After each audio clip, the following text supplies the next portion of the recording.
Ya. Ha давайте. Kim? Damir Baki. Hana. Böyle төлеп koydu hazır Baki. Төлеп koydu Baki. Hizmetkerdi korkutsaz. Считай, что ошол сөздөр түптөн түз мэриyaga тиешелүү экен. Мына кайсы крышасы бар, көрөлүчү ошону.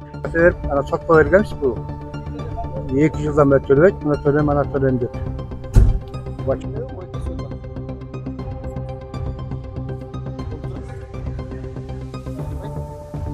Бүгүндөн баштап ар бир ушундай чарба субъект болобу, жер там үй болобу, камера менен журналист эме ушундай бир метод пайда болуп калды. Барып уят кылдырабыз. Бирок администраторго чалайлычы. Ерлан Анисахыр болуп кирем бияханды.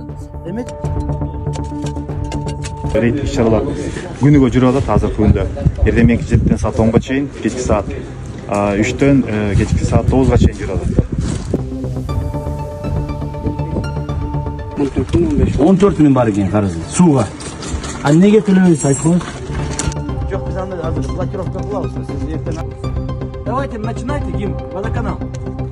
Бишкек мэриясы коммуналдык кызматтарга акча төлөбөгөн жарандардын үйлөрүнө рейд жүргүздү. Иш-чараны мэрдин орун басары Рамиз Алиев жетектеди. Ачып коюңуз, ачсынчы. Хозяин.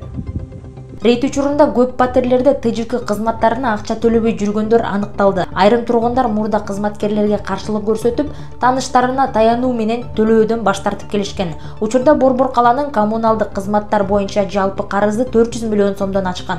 Рейд маалында түшүндүрүү иштери жүргүзүлүп, айрым тургундар ошол эле учурда карызын төлөштү. Бирок узак мөөнөт төлөбөгөн үйлөрдө муздак суу өчүрүлө баштады.